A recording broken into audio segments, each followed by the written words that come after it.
to this meeting of Cabinet on Wednesday, the 11th of December 2024, from the Walton Suite, Winchester Guildhall. The time is 9:31 a.m. My name is Councillor Martin Todd, Chairperson of the Cabinet and Leader of the Council. This meeting is live streamed from the Council's YouTube channel, and the recording will also be available after the meeting. Subtitles can be switched on, and advice on how to turn these on is set out online. Please can everyone make sure that their mobile phones are on silent, and can I remind members to use their microphones.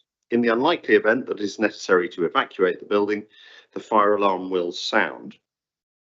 Please follow all the instructions given to you by our team. Can I welcome members of the public to the meeting today? We will invite you forward when it is time for you to make your contribution. Turning to the agenda. The first item is apologies for absence.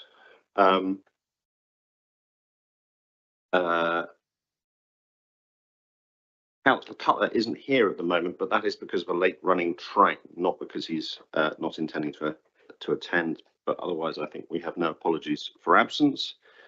The second item is membership of Cabinet committees, and we have no changes to those. The third item is disclosures of interest. Councillor Porter.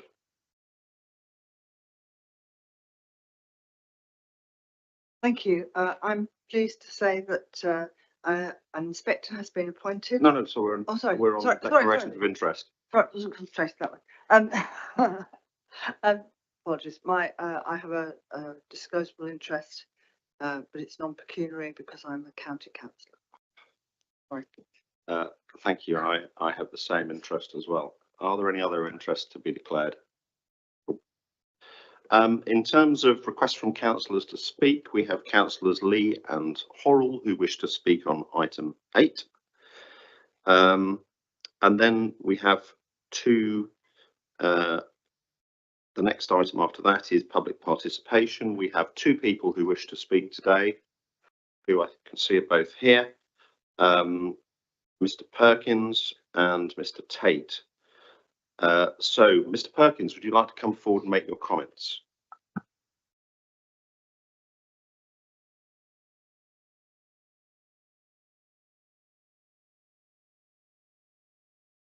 We would expect you to sit.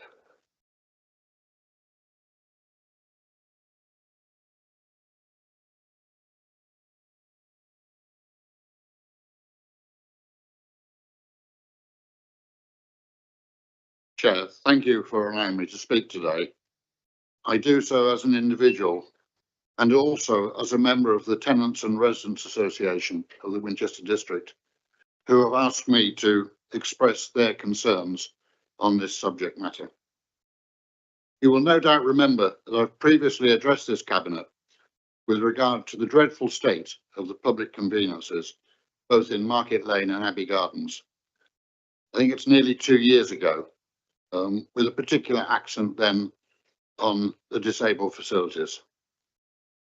Today, I need to reiterate that while there has been a small improvement at the Market Lane block, they are still woefully inadequate. I visited the site last Wednesday. The bin is still an open top. The floor was swimming in water. It had been mopped, but excess water was left everywhere. There's no evidence of any heating in the unit at all, with the result that the toilet roll is really, really damp. The extractor fan may be rotating. You can actually see it rotating, but it's totally inadequate to remove any odours. And the coat hook is still so low that in using it would mean the coat would be resting on a soaking wet floor. I felt totally ashamed of Winchester when, upon exiting the disabled toilet, I witnessed an overseas visitor who was disabled herself having to change a very young baby's nappy using a concrete bollard just outside the toilets on which to lay the baby down. All of the above, of course, is in total contrast to what can be described as luxurious facilities that exist in the Guildhall, including the baby changing area, for those fortunate enough to have access.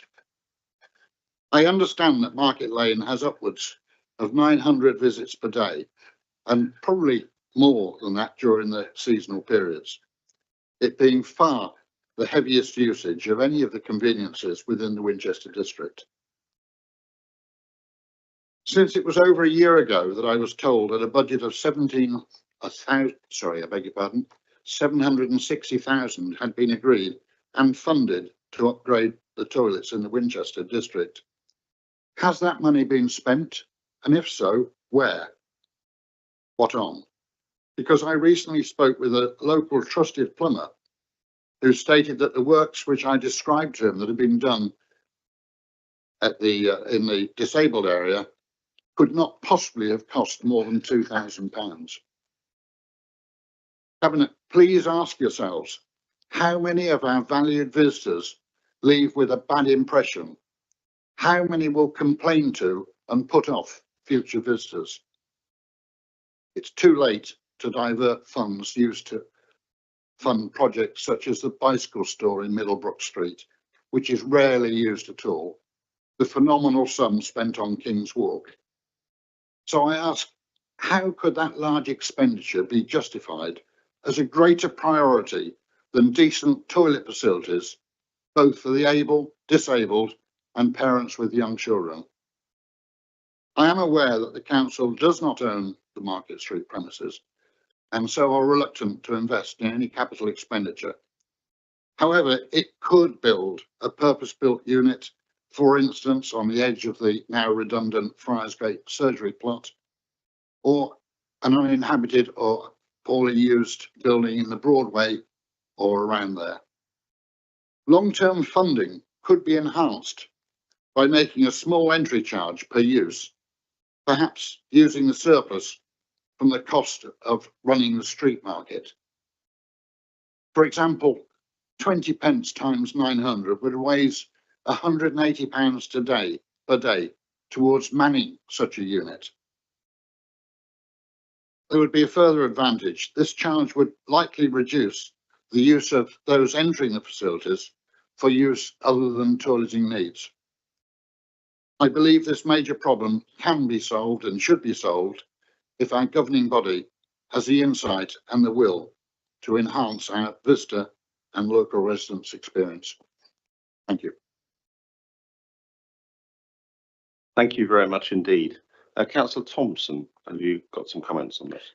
Yes, and first of all, Mr. Perkins, thank you for coming and speaking to us on this important subject today. And I'm really sorry that you had a bad experience when you visited Market Lane recently, and that you found that the toilet wasn't in the state that you would like to see it in. We have indeed carried out a refurbishment, and we did spend considerably more than the £2,000 on that particular building. Obviously, the disabled and the able toilets too. Unfortunately, we don't own the building, and therefore it is quite difficult to spend very large sums on it.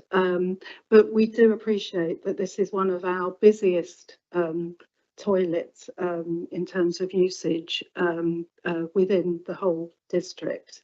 And that's why we carried out the refurbishment recently on that one as a priority. We have also put in place an enhanced cleaning regime. So I'm pleased to hear that it was clean at least, but sorry that it was awash with water. And we obviously must do better at that. The cleaners now go in between 4 and 5 times a day to clean, and then they take photographs of what they've done and they send it through to the council officers so that they have a record of what it looks like at any particular time during the day, which is much improved by in terms of what happened previously to that. In terms of other toilets we have refurbished, we've done the ones at the Chesil Street car park. We were working on that and they've just been completed. We've also been working on the park and ride toilets. because obviously, as you mentioned, visitors coming to the park, you know, we're trying to encourage people to come to the park and ride, and we do need decent facilities across the board. And we will be going on to tackle Abbey Gardens after Christmas. We didn't feel that is another really heavily used facility. We didn't feel we could close it at this time of the year because it is so busy in the town, as I'm sure you know. So we will be starting that in the new year. We are also in the process, and we're going to also upgrade Bishopswaltham in the new year too. Those are the two that are definitely on the plan at the moment, and we are in negotiations with other parish councils about how better to manage the toilets in the areas across the district going forward.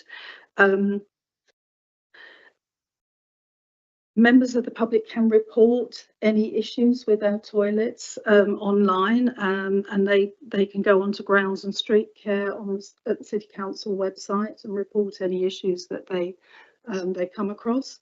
I'm not sure what else you mentioned. I'm just trying to think.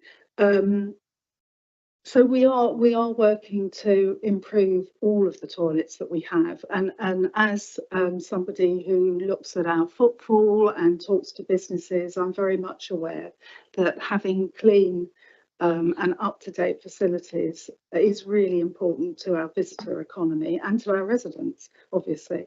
And we are doing as much as we can at the moment with the budget that we've got to actually improve all the facilities across the district, and just going forward making them finding the best way to actually manage that. And you've come up with some interesting suggestions about charging, and also maybe putting a new facility in elsewhere in the city, and certainly they are things that we can look at. So thank you, and thank you for coming today. Thank you very much indeed.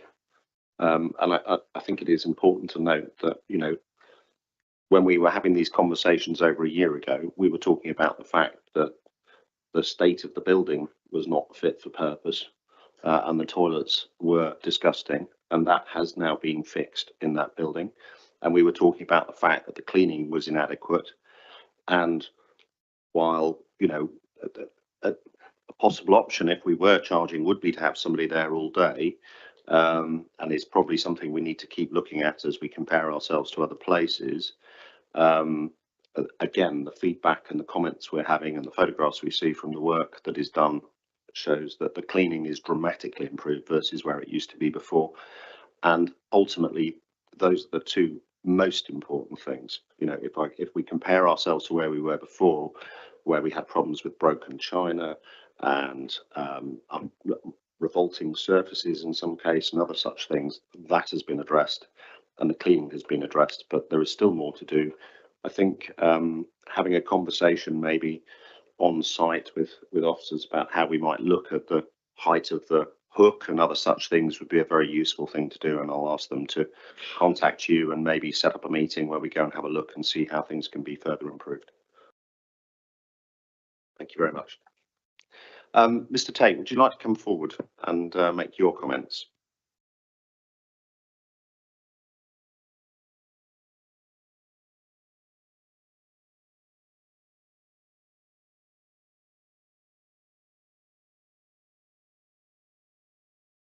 Thank you, Chair, for the opportunity to address Cabinet. In a recent interview, the Prime Minister referred to blockers and bureaucrats who he accused of having stopped Britain building the desperately needed new homes it requires to resolve the national housing crisis. I spoke at the August Cabinet meeting where I asked about the authority's view of the 1.5 million homes the government are promising to deliver over the coming 5 years. Last week on the Today programme, I listened to Councillor Geoghegan, the leader of West Lancashire Borough Council, criticise the government over the increased housing targets, saying that they were impossible and unrealistic.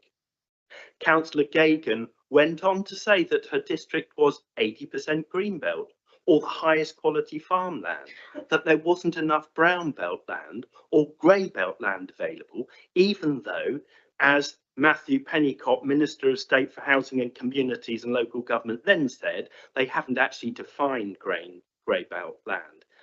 In my mind, it was this exercise in classic obfuscation by the Labour leader of that district council. It seemed to me that Councillor Gagan was finding excuses to avoid dealing with the housing crisis, as she didn't want to upset her voters.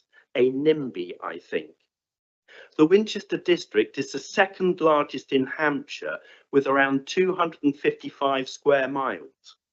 We have in the region of about 5% of the land classed as developed. So clearly we have significant tracts of land that could be built on, particularly if we delivered at higher densities rather than the land hungry executive homes we regularly see. In the current local plan, the bulk of the 12,500 new homes are being delivered in the west of Waterlooville and the North Whiteley urban extension areas. These areas are 25 kilometres, as Councillor Cutler will well know, away from the centre of Winchester. And many people in Winchester have very little realisation that these developments are actually in our district. The Kings Barton development is comparatively small at 2,000 houses. My question is Winchester a blocker and bureaucratic authority, or will it rise to the challenge of delivering the much needed new homes, so increase its housing numbers significantly? Thank you.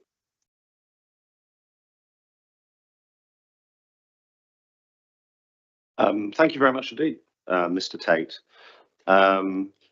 We will shortly have an announcement on the subject of our local plan, which has gone forward for inspection, but it lays out a carefully thought through set of allocations across our district that does increase our housing numbers, is consistent with government policy and the objectives they've set for us, and the approach that they're taking to planning.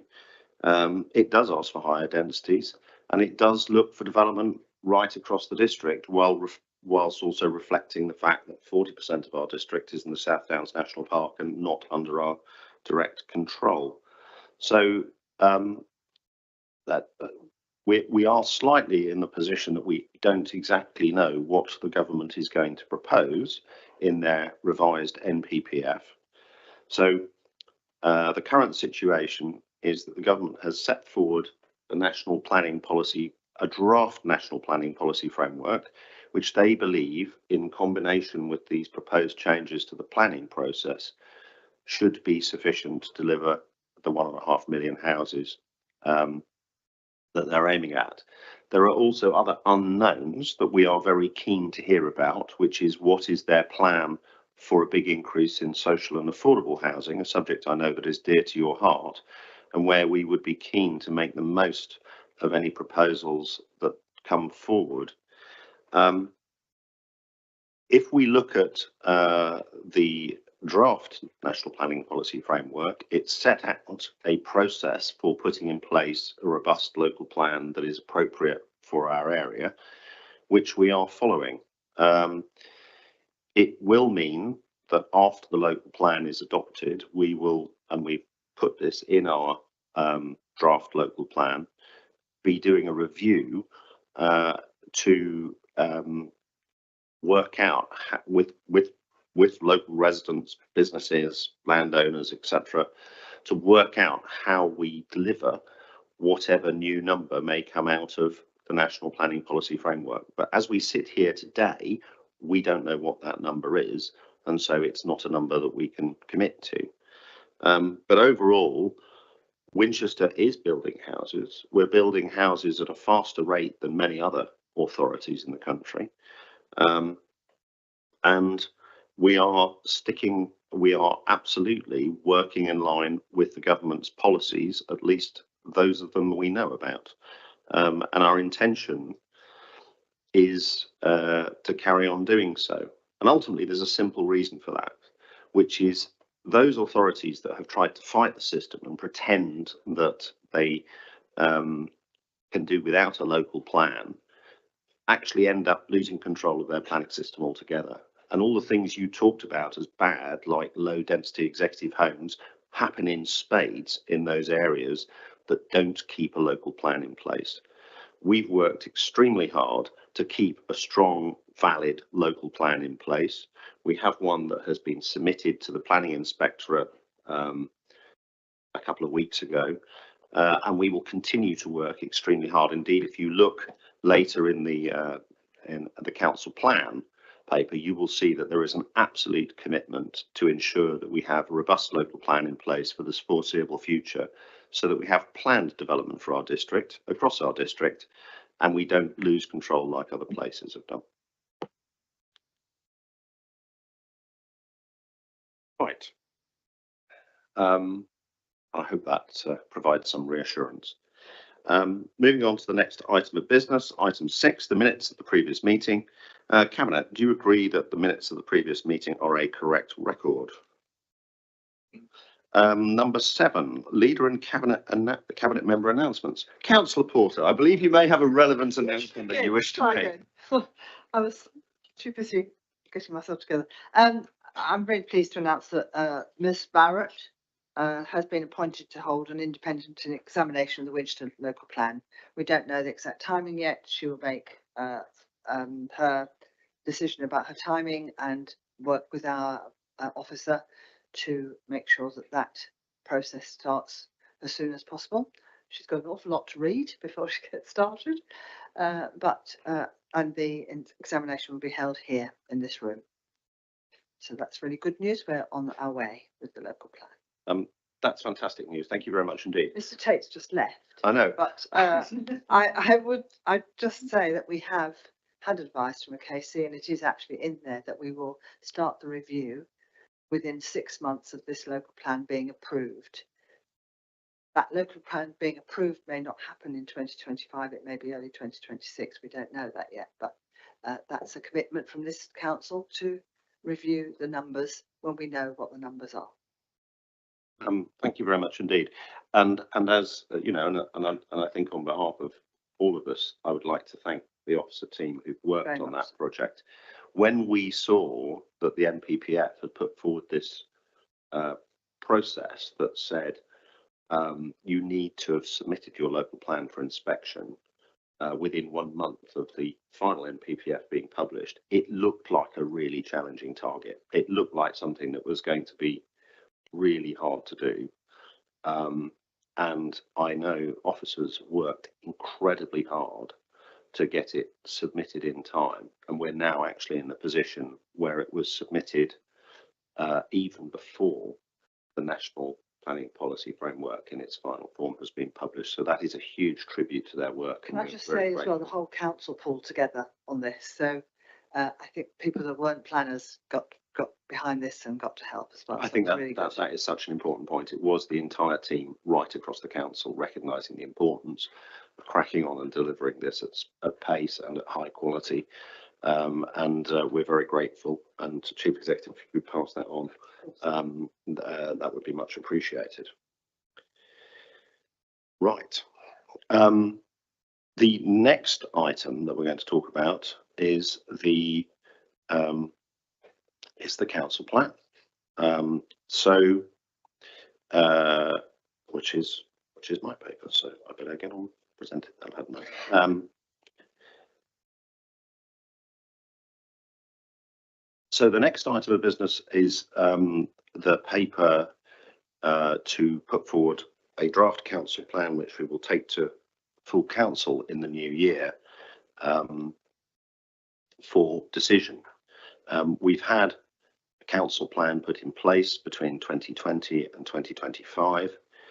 It's time for us to agree the plan that will take us forward for the next 5 years. Now, you all have a paper. You have a copy of the draft plan, and I suppose the starting point with this is to say that it is an evolution of where we are, not a revolution. The plan that we've had in place for the last 5 years has seen us cut our directly controlled carbon by 96%, improve our air quality, increase recycling, build and buy hundreds of new council homes, including buying back family homes on council estates, which have been turned into HMOs, cut phosphates and nitrates going into our local water system, give us a new cultural strategy, put us in the top 20% of authorities providing EV charging, successfully finish and launch our new leisure centre, deliver new pitches and pavilions, submit a ambitious local plan for inspection, and all while maintaining strong finances and keeping council tax down. Back in 2019, this administration made big promises under Lucille's leadership to the electorate, and we've worked really hard to keep them.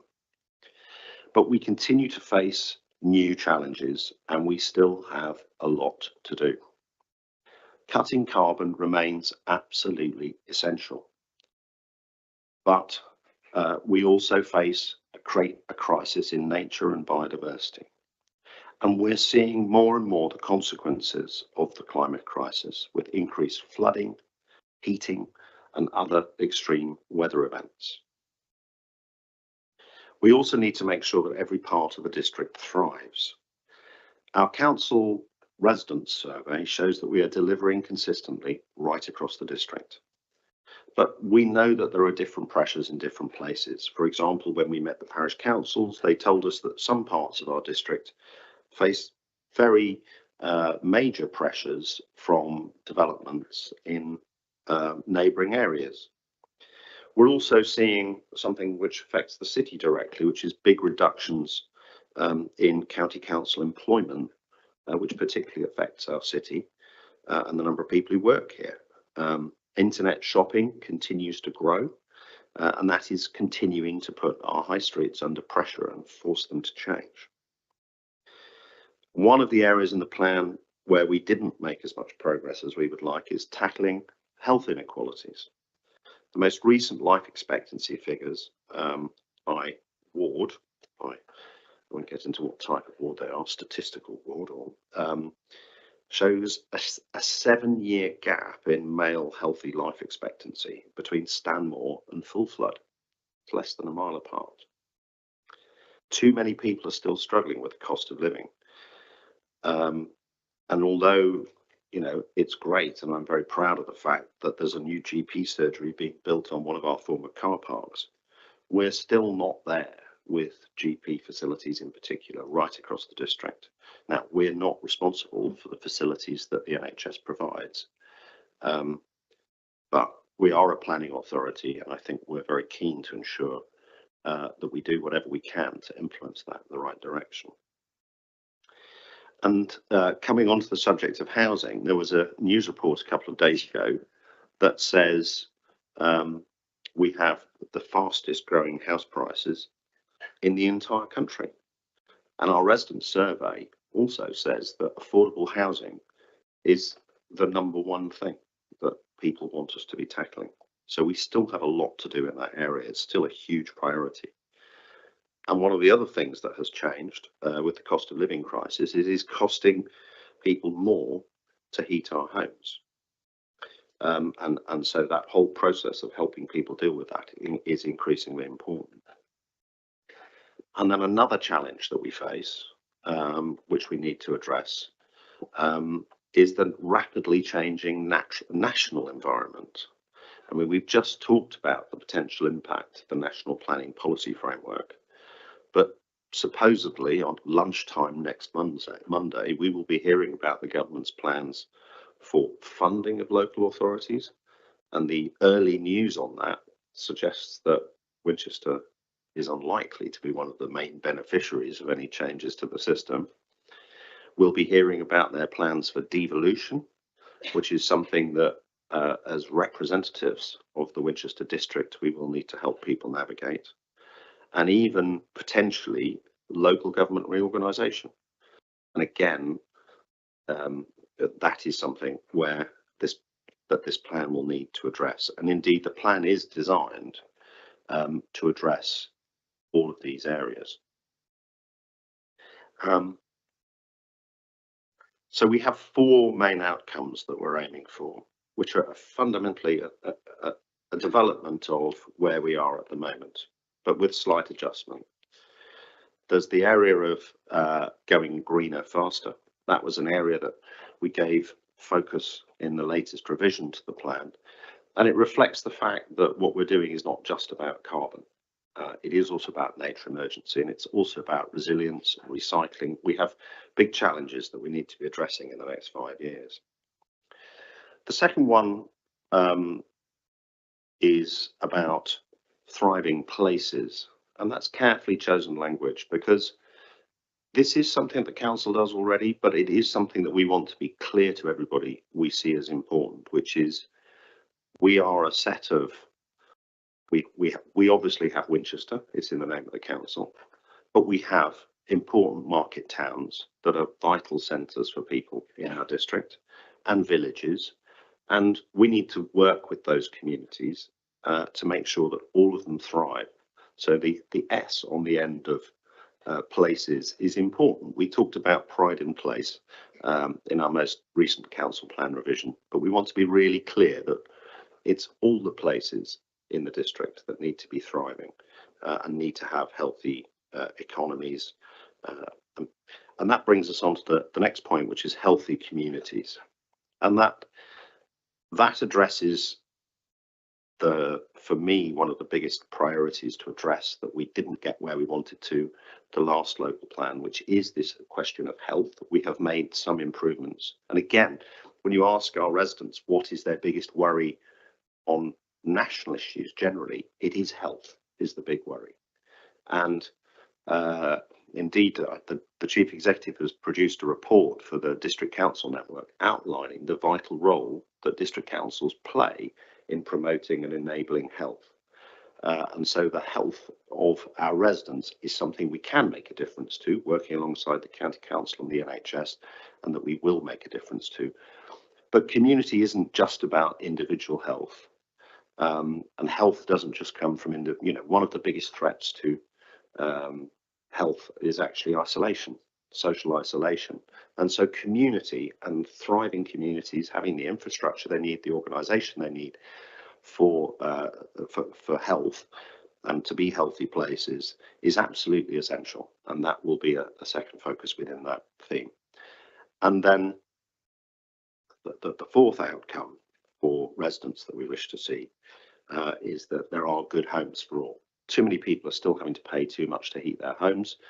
Obviously, the council homes that we're responsible for are the ones that we can influence most directly. But, we want more good homes and we want them to be affordable for more people so that we're a properly balanced community. We absolutely don't want to just be a place where only the richest can afford to live. And how are we going to do it? We're going to do it in a way that's efficient and effective.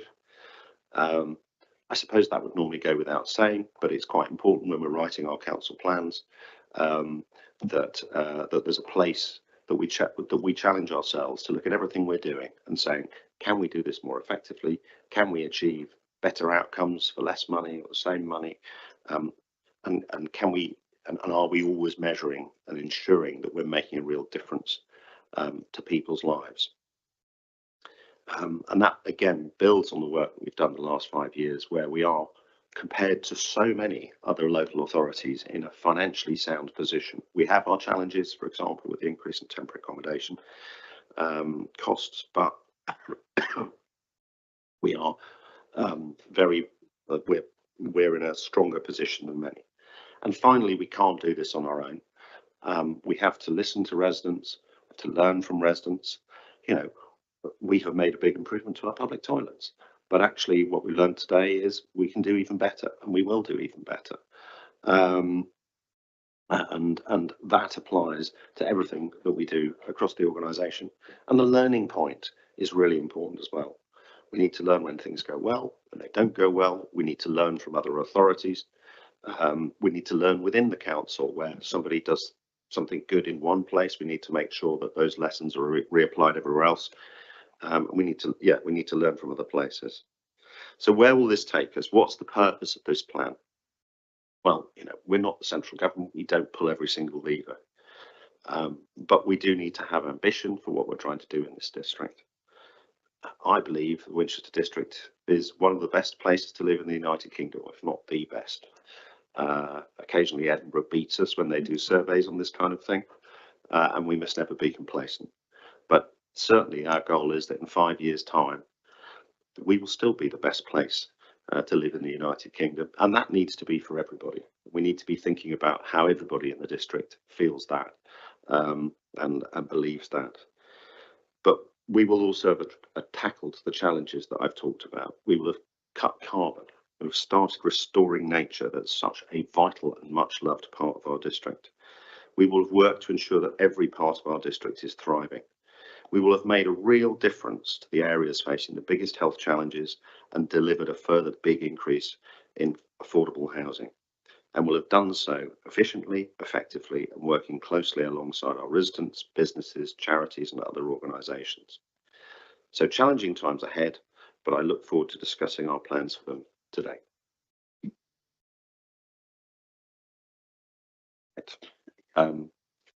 So we have two councillors who wish to make comments on the paper we have in front of us. So could I ask, I think I'll just take them in the order they're written down, Councillor Lee to come forward.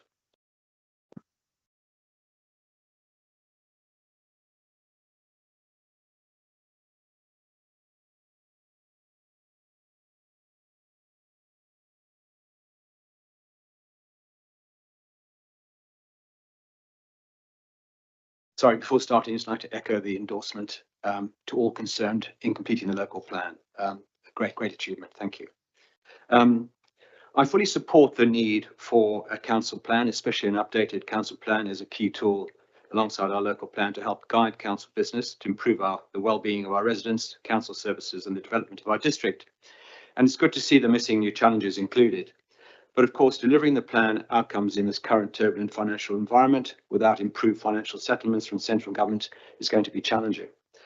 I have a number of comments, suggestions and concerns of questions which I hope the Cabinet will help me with. At para 16 of the Cabinet paper highlights the importance of a dynamic performance management framework with regular reviews and updates, metrics to track progress. And I welcome this and look forward to the opportunity to provide input in early 2025. The Council's 6 priority outcomes, either you have mentioned, are clear and transparent.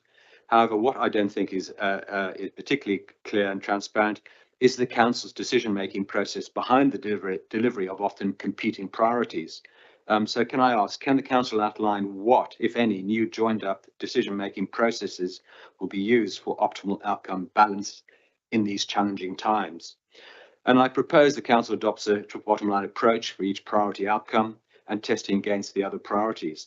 A framework that considers social, environment and financial aspects together for each priority theme, I believe has merit. This enhancement alongside qualitative and quantitative financial and non-financial indicators in smart KPIs would be an optimal approach for balanced and transparent decision making. Moving on then to the relevant, efficient and effective priority outcome on page 34. Yes, it mentions using KPIs to measure economic, environmental and community outcomes. Great. But perhaps this can be rephrased or qualified to explicitly reflect the triple bottom line approach, which is increasingly becoming a formal, widely used standard for balanced performance management. Our improvements are good, but I think we can go further. And some specific concerns. The Council plans resident survey results were shared with us less than 48 hours before the Cabinet meeting today. While I appreciate there is reasons for this, nevertheless, the delay raises some concerns. Both the Health, Environment, Policy and Economy and Housing and Scrutiny Committees, as well as wider members, haven't been able to provide input to the plan based on the survey before the Cabinet recommendations today. Neither have these committees and members seen any granular ward-by-ward breakdown of the survey responses. So will members see the survey questions and full response breakdown before full Council sign-off? If relevant concerns are raised during the final sign-off at full Council, will amendments be made to the plan? These questions, I believe, are essential to ensure the plan reflects genuine community input and members' feedback. Specific priorities, greener, faster. One notable omission is the growing concern, I believe, which I missed at the Health and Environment Policy Committee, and that's the impact of plastics on the human health and the environment, which is now recognised as more severe than previously thought.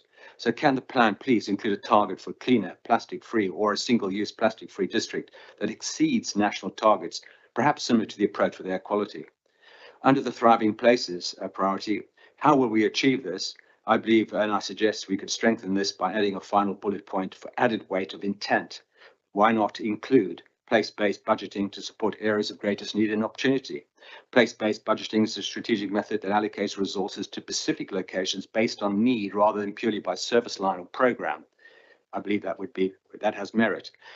Good Homes for All. I wish to see or hope that you might consider the bullet point pilot and expand council house decarbonisation plan to include, as I mentioned before, the use of nature-based low embodied energy products when the price is right.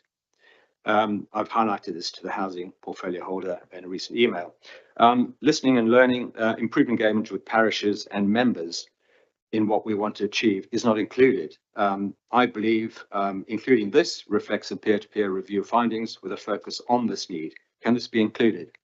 In terms of efficient, effective priority, what we want to achieve, I believe there should be front and center a message in terms of a bullet point of objective. Continuous improvement should be headlined as a need. This is missing. Clearly, it's implied in the plan, but it's not explicit. Can this be done? Thank you. Thank you, Councillor Lee. Councillor Horrell, would you like to come forward and make your comments?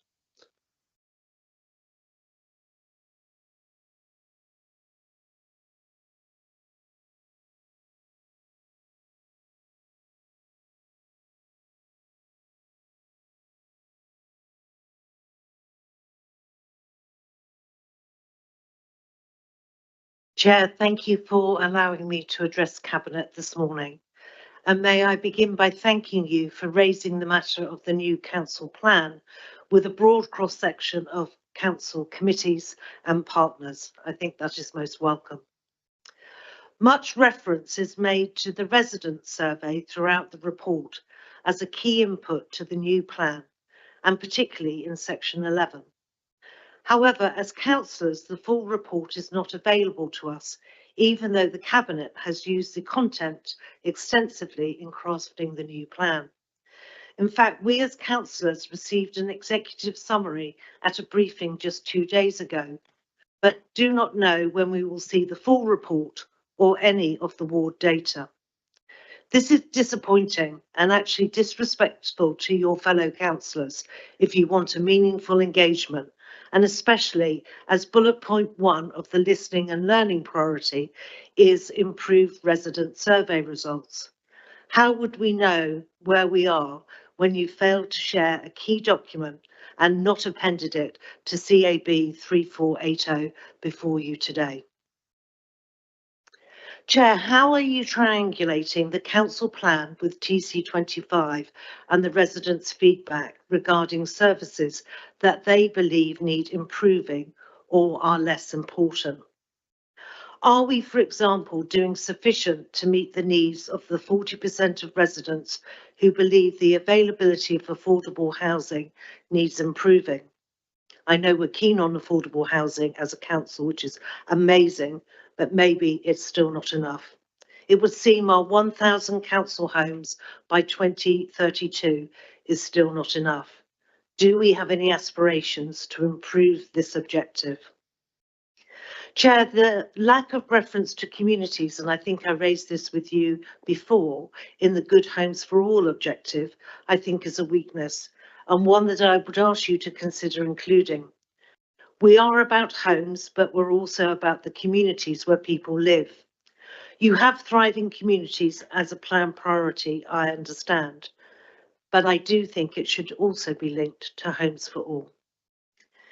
In bullet 3 in the same priority, you talk about homes for young people and key workers, but there is no reference to the older generation that the 2021 census reminds us is an ever-growing group in our district. Surely they should get a mention and should be a focus for us in the 5-year period.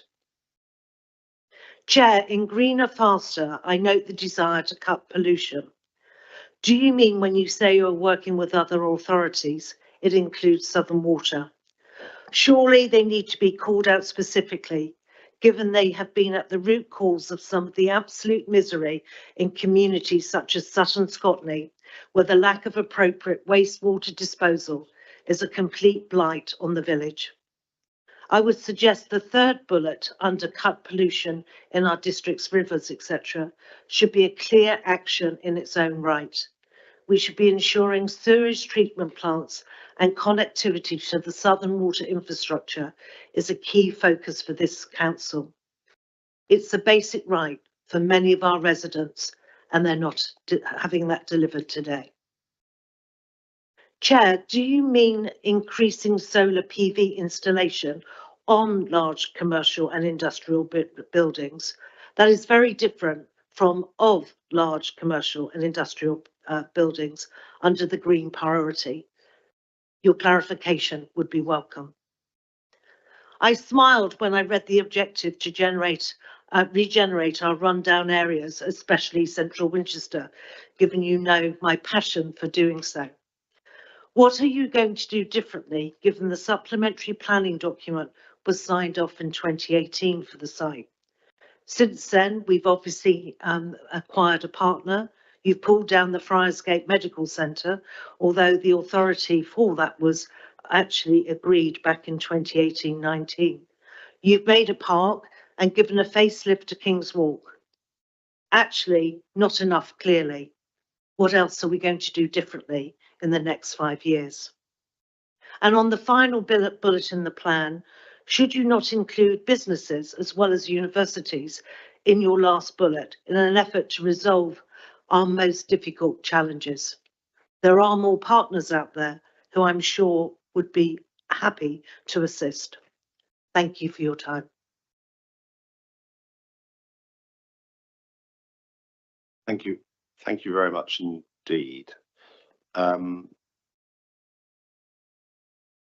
Right. A lot of useful points there from colleagues, which I'll just seek to address and respond to, although I may pass some of the points on to other people.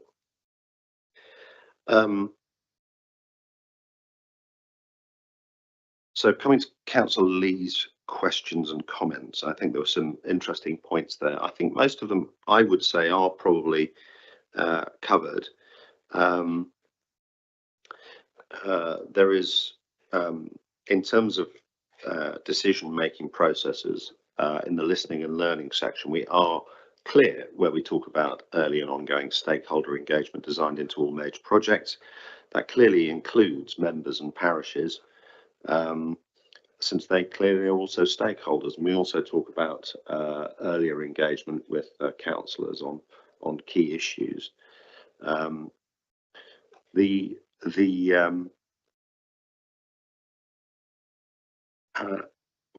We also have highlighted, let me check where it is, where we make reference, for example, in listening and learning, to working with neighbouring authorities to ensure that our communities are involved and heard on major out-of-town developments and initiatives that affect them. That directly came from parishes, and is a good example of where we will be involving them more than has happened in the past. Some of the other points that have been addressed, for example, the reference to plastics. Councillor Learning may have some comments on that. I think our biggest priority will be to take plastics. We do talk in Greener Faster on the recycling question. We do explicitly talk about a general approach towards waste, which would include plastics, about increasing what can be recycled, which will definitely be happening by 2030 in terms of the plastics we can recycle, supporting reuse and helping residents and businesses prevent and reduce waste. And I would see that including plastic, but I wouldn't necessarily want to name the substances that we're aiming to reduce the use of. There are other things that we need to be looking at as well as plastic. And I think having a slightly wider approach enables us to respond effectively to that. I don't know, Councillor Lerner, you have any comments on plastic? It is an area obviously of great interest to us. The question is, do we call it out explicitly as opposed to any other substance? Yeah, as you say, Leader, the issue around increasing recycling, reuse and preventing and reducing waste is in the council plan. I think the issue about calling out plastics is that I think we'd need to do a bit of scoping work to decide exactly what we were able to do in that area. A lot of it would be around simply information and publicity, and we'd have to look at that in the round. I mean, we are in a room where we are surrounded by plastic, frankly. While disposable plastics are one issue, we rely on them for so many things in our modern life that I think we have to be quite careful about calling out plastics in general. So I think it is covered if it is, you know, if we were suddenly to discover that loads of our plastics are ending up in the sea, which I don't believe is the case, then obviously we'd need to look at some kind of intervention. But I think we have the policy framework here that will enable us to look at that issue, but maybe take a more considered approach. The place-based budgeting question. My concern with that is that it would add for a relatively small district in the grand scheme of things, it would add a fairly large overhead. And actually what we've done with this plan, particularly in terms of healthy communities, is something slightly different, which is to say, let's focus on the areas that have the worst health, the most deprived areas and communities. Now I think there may be then a case for saying, what is our spending in that particular area? But I think that is different from putting in place the infrastructure to work out how much we're spending in every single part of the district and making sure that we're spending appropriately. So I understand the intent behind what you're saying. I think what we've got in this plan is a more practical approach that will lead to quicker results. I think the idea of making sure that we take an all council approach when we look at these areas of deprivation is one that I see as in this plan already and implicit in what we're trying to do. And all council would include the finance department in terms of looking at what we were doing there. But adding a layer of place-based budgeting to the operations of the council feels like something that would effectively divert actually from our ability to put resource into taking appropriate action in areas of deprivation. And I wrote the words continuous improvement into our last plan, and it's something that I do believe in. But again, it's something I think is covered within efficient and effective. What we have highlighted here, and it was a question that Councillor Horrell raised, is that TC25 and that approach is going to be mainstreamed within the organisation. And it also makes it clear that it's not just a one-off approach, that at least every 2 years we will stop, look at what we're doing and explicitly have a drive to identify opportunities to improve efficiency and cost effectiveness in the way that we are doing with TC25.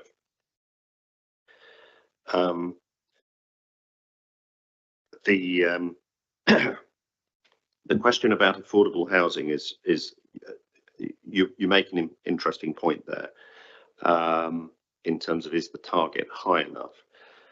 I think in the context of this is an area that has had a lot of careful analysis through the HRA, and that is a target that we know we can meet. But I would certainly be of the view, we've talked about doing an annual review of the plan, that if the policy environment changes significantly, and in particular, if the Labour government comes forward with proposals that are designed to make a significant difference to the delivery of affordable housing, then that would be something that we would want to be going hard after.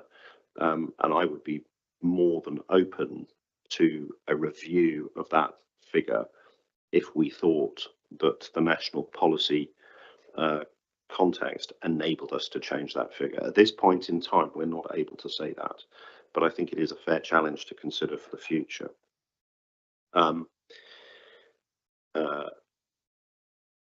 In terms of your point about including communities and good homes for all, I mean, first of all, I would actually like to thank you for the fact that we did consult very heavily on this. And that slightly ties into the point that has been made about the resident survey. That it is one data point. Councillors will have it ahead of full council. It was used by Cabinet to shape this plan. But we have had a meeting with parishes. We have been to every single policy and scrutiny committee. We shared a draft with all councillors for them to provide input on. We held, as you know, I held discussions. As Cabinet knows, I held a discussion with the Liberal Democrat group, but I also met with the Green Party councillors and with the Conservative Party councillors, and I shared a copy with the Independent councillor. And actually, I hope that all groups can see how they have influenced what sits in front of us today, and that input was much appreciated. Yeah, so the resident survey will be available to councillors before full council. As you know from my years working in marketing, market research, I'm a sceptic about some of the value of the ward-based figures, but I have asked that also we have a urban rural analysis available so that we can just see how it works across the entire district, but on, shall we say, a slightly larger base, so the figures are more robust. In terms of, there was a reference to on the greener, faster area and the importance that we've put in on what we're doing on rivers to calling out Southern Water. We do talk about working with other authorities and private operators to secure necessary upgrades to public and private sewage and water treatment plants. That does include Southern Water. I would stress that Southern Water is not the only water provider in our district. So part of our district includes Portsmouth Water, and it's not the only sewage authority. So I didn't really want to get into a list of all the different ones that we've ended up with as a result of the complexity of local government reorganisation and other such things over the years. And finally, in terms of the Central Winchester regeneration, we have a clear process in place. We have an identified development partner. We will be coming back with a development delivery plan, which will exactly lay out everything that you asked for.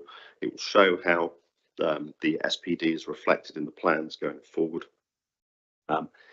It has been an extraordinarily difficult time for redevelopment in recent years. And again, that's an area where the lack of certainty and the change of government policy does have major impact. So, for example, knowing what the financing situation is for Homes England, how that will interact with devolution, how it will interact with any government plans for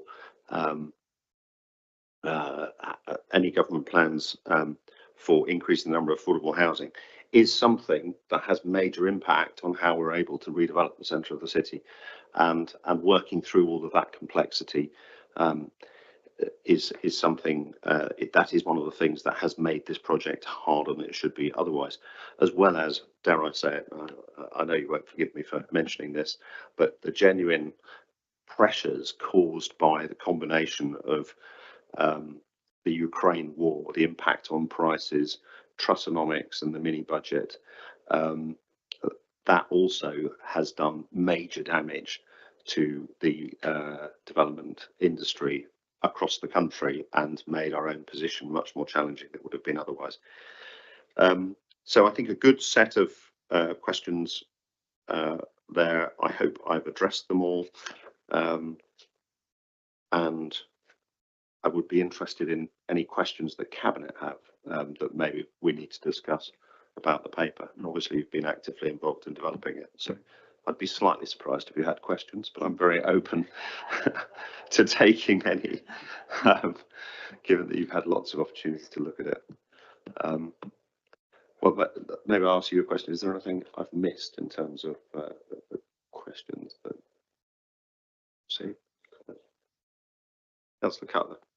I think there were much of the, particularly Councillor Lee's questions, were around the implementation of the strategy rather than, you know, this is a strategic plan, and I think the risk of getting too much detail in there, given the fluidity over the next 5 years, what we've tried to do is pull in all the themes, and of course it's always a matter of personal opinion as to which ones are the most important should be added in there. But I think, as Councillor Todd has made clear, in most cases the questions that were raised are actually addressed, but they're not necessarily there explicitly. And I think if one got too explicit through this would be 10 times longer in terms of, but because it's a strategic document, I don't think that's the approach one would want to take.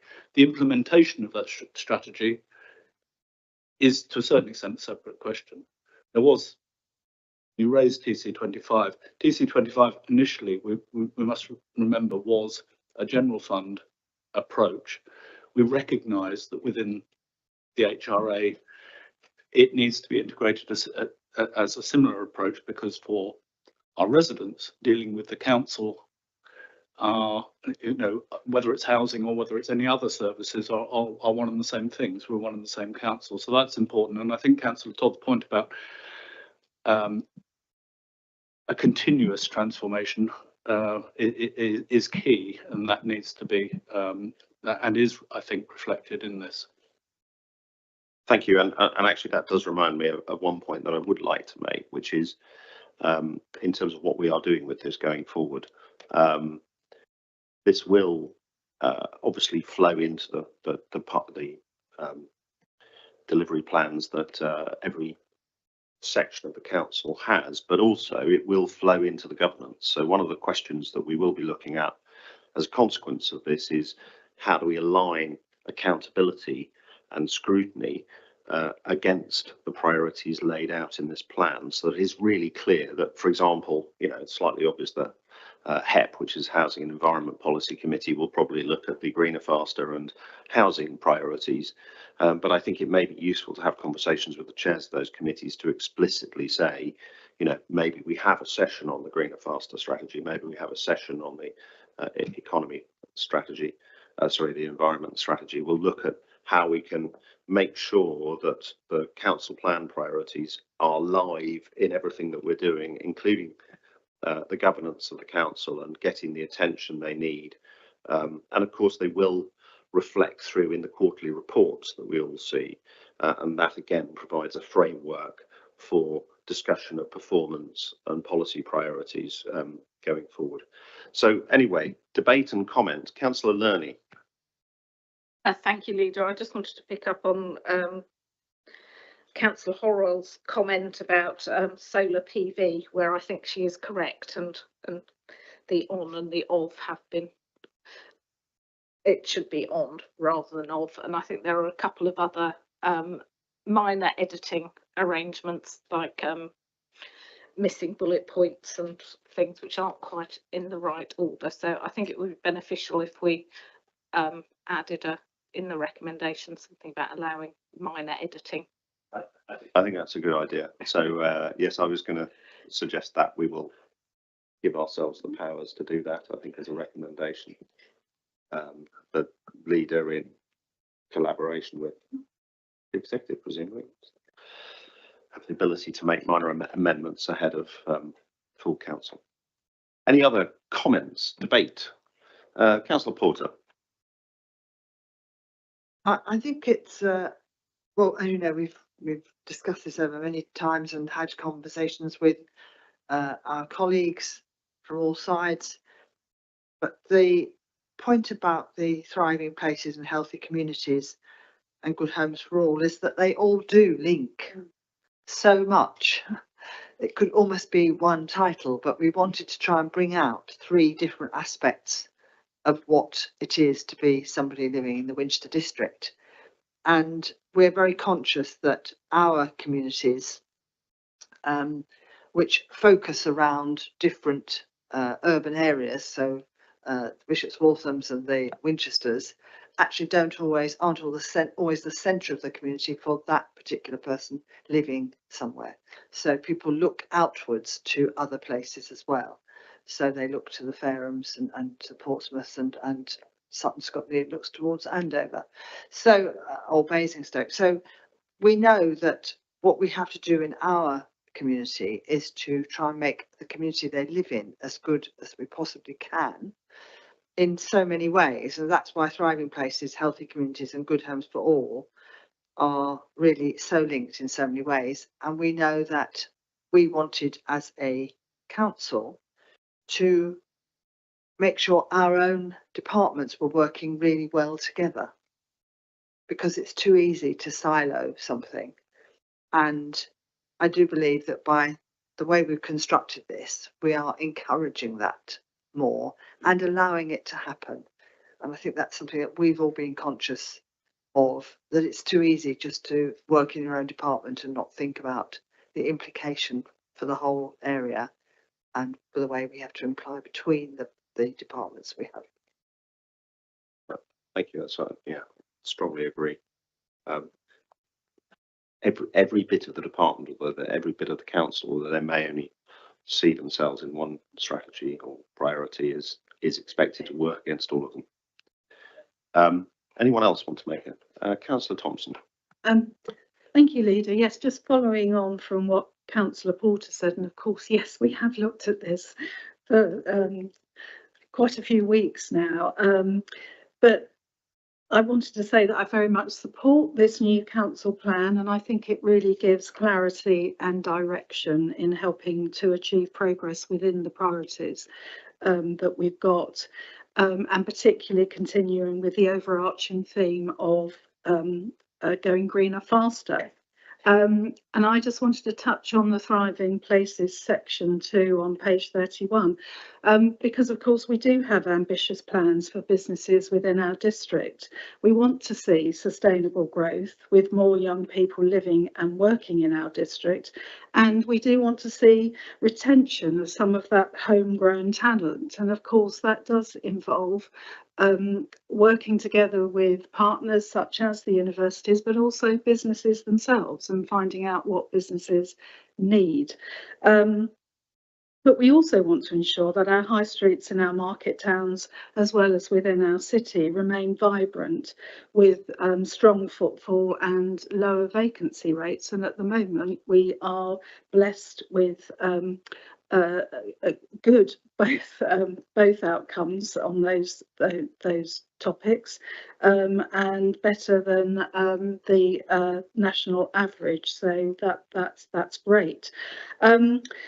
And of course, we are already doing some of this. We've produced our Green Economic Development Strategy, which has its own clear vision and a new action plan to see us through the next couple of years to keep us on track, and sets out various commitments that we would like to achieve. And obviously, we've made reference to some of that in the council plan. We've been really fortunate to receive the from previous government shared prosperity funding over the last 3 years, and I'm really grateful to our small local economy team for the work they've done, because they really have been so diligent in getting the money out through the door on so many worthwhile projects, and I think that they should be congratulated for that, because not all councils have done that, and they've had to give some of the money back. So, you know, all thanks to them. I think they've done a terrific job. And this year in particular, we've ploughed quite a lot of money into upskilling our workforce. I made an announcement at last month's cabinet about the 3 skills programmes we're currently running: digital skills to upskill our residents who need help entering the digital world, or being able to enhance their skills to improve their job prospects. Our business growth factory is up and running, where businesses can access help and advice on finance, marketing and other elements that make running a business challenging. And we've also recognised that our district, we want our district to go greener faster, but we need to ensure that we have the skills out there to do just that. So our Retrofit 101 programme is a tailor-made course designed to help builders develop their skills in this area. And I just wanted to say before I finish a word about culture. I am very proud of the fact that at a time when many councils are cutting funding for arts and cultural projects, that we have produced, together with our partners, a cultural strategy. This administration recognises the value of culture and the important role it plays within our communities, and it really helps communities thrive. We also recognise that our rich history and unique culture is one of the reasons why visitors are drawn to our market towns and to our cities. So it's absolutely vital that we build on this unique heritage that we have.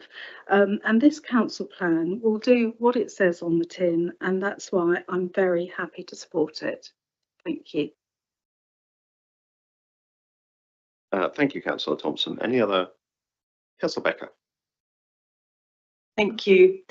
As similar to Councillor Thompson, I'm also very proud to support this, and this plan does demonstrate a lot of discussion both within our group, within Cabinet, with other groups, with other councillors, with members of the committees to which the public was also invited.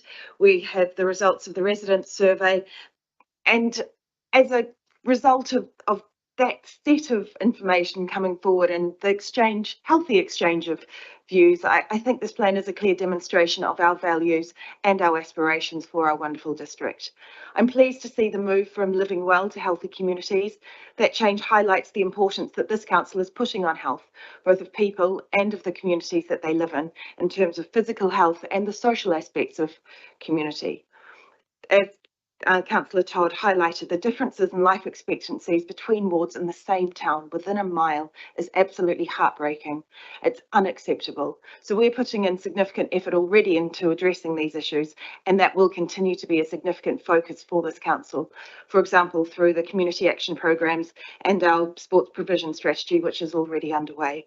This plan brings that work to the fore, and the use of the word healthy is really important there to focus minds on that plan. Similarly, this change recognises communities as a plural, and it demonstrates the wonderful variety of places in which we all live, be it town, hamlet, village, farm, rural, city. They're all fantastic, and it is that spectrum of places that does make this district such an amazing place to live.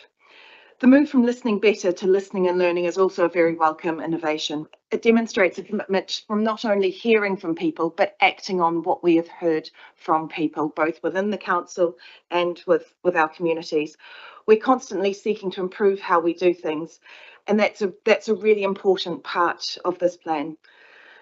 I think this plan demonstrates that as an administration, we don't sit still. We are constantly looking forward to the future and seeing what we can do better for our residents. And this plan recognises that. And so we can have our look to the future and for a better future for our residents. Thank you. Anyone else? Oh, Councillor Westwood. Thank you, Leader. Just to talk about Homes for All, the significant change that we've made this time is the title. It's Good Homes for All. And over the last period of the council plan, we had an objective to deliver 1,000 council homes by 2032. As you alluded to, Leader, there's been a few traumatic events during that period, but I'm pleased to say that we are still on track to deliver those 1,000 homes. During that period, we also embarked on an ambitious retrofit programme across our existing stock, and this is a badly needed upgrade to many of those homes to make them warmer, more comfortable, and significantly to reduce the carbon footprint and reduce the cost of ownership for those tenants living in there. Other things that have gone on is sadly we're seeing a significant rise in homelessness, and this is an issue that has been increasingly more difficult for every local authority over the last couple of years, and that is something that I think is only going to get worse as we go forwards. But if I look forwards to the council plan for the next period, then I think there are sort of three areas of focus here. Firstly is around new homes. We clearly need more affordable housing in this area, and we talked about that being an element to delivering that through the local plan, but equally we still need to continue delivering out 1,000 additional council homes. We've changed our method of doing that from build to acquiring Section 106 homes, and that will remain in place until sort of time the financial position changes in terms of developing. Then we can pivot again when the time is right to building more of our own council homes. I can see that possibly happening within the 5 years, but it's very dependent on the economy that's nationally to allow that to happen. Secondly, providing decent homes. We've got the retrofit programme. It will continue. We need to provide safe homes, but equally we need to provide a greener environment and greener homes. So the focus is not just on making those homes more energy efficient, but it's also addressing at some stage over the next period of the council plan some of the decarbonising some of the fuel that's used to heat homes and so on within that area. So that is an interesting challenge in that area. The third point is really around the support for the community and our residents and so on. So we will need to, we will continue to work with our partner organisations to support those made homeless across the district.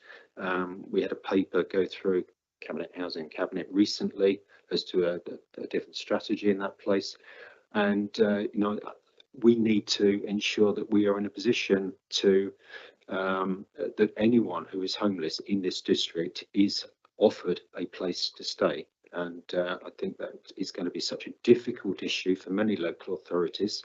I commend the team that we have in place at the moment, working in two fronts. Firstly, with our own tenants, ensuring that they sustain their tenancy within our own council homes, whether they're in financial or personal difficulties. We have a great track record on that, and I think our performance in that area is top quartile across the UK and in local authorities. And secondly, working with our partner organisations to address what is a real homeless problem and is growing, and to ensure that we do provide those support to those vulnerable people as needed. So I think the picking up on Councillor Horrell's point about communities, overriding all of these areas is to run a housing service within the council that is customer focused, that is person focused, and to provide a great service to those people that we are providing the housing service for. And so that will override all of the areas across all areas. In terms of communities, then we talked about communities within the section for Homes for All, and we do have the Social Housing Regulator Act there, and the fact that we are consulting across our resident base more fully than we have ever done before. So in terms of community, there is a meeting this evening with tenants on in one of those consultation groups on neighbourhood and community, and we will continue to run those, and we will continue to draw as many people into those groups to get their input and their comments as we possibly can. So I think it's very difficult to provide deep level bullets here, but community is absolutely part across everything that we do. Thank you very much indeed. And again, I think that reinforces the point that even though there's priority that looks like it's the one that belongs to the HRA and the housing service that we provide, all six apply, and it would be important to do that. Any other comments? Otherwise, well, first of all, thank you all for those comments and for your work in helping to develop this.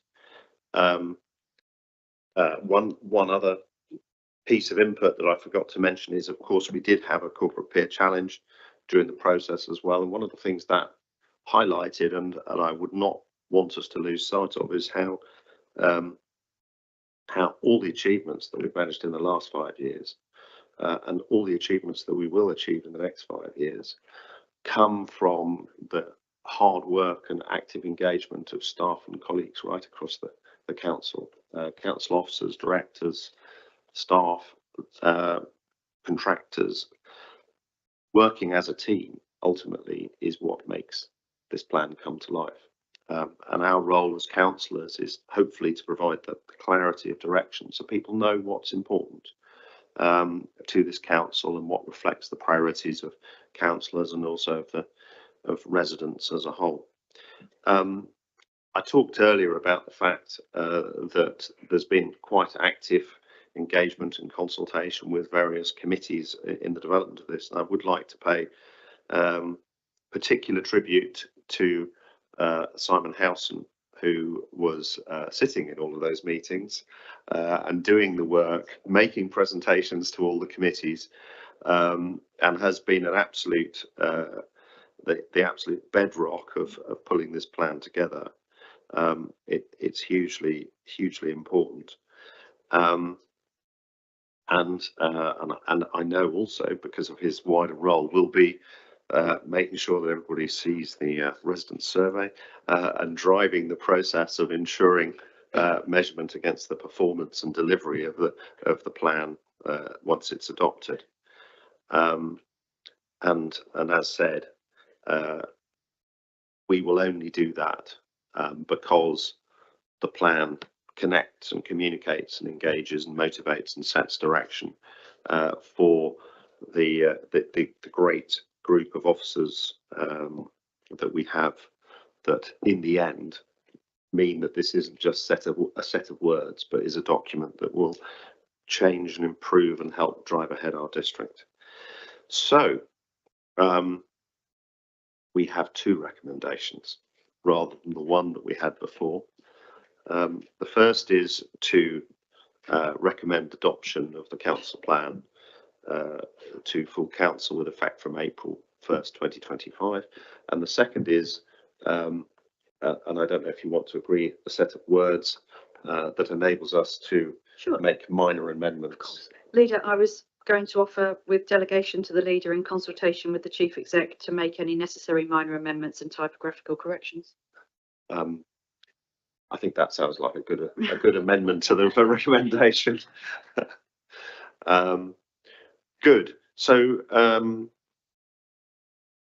I thank everybody for their input? Thank officers for all their input and the work that's gone into it, Mr. Howson in particular. But can I also ask Cabinet to agree that amended recommendation? Agreed. Thank you very much indeed. And I think at that point I declare the meeting closed. No, what? Sorry, I've got one more. I don't declare, I undeclare the meeting closed. I note the forward plan.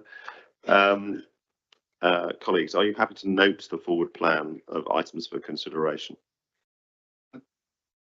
I did have a query. I don't know if Oh, the go on. question changed, which was whether the HRA budget needs to go to 3 different meetings, and whether that was entirely necessary. I don't believe it is going to 3. I don't believe it's coming to Cabinet Housing Committee. It wasn't this. Okay, It last.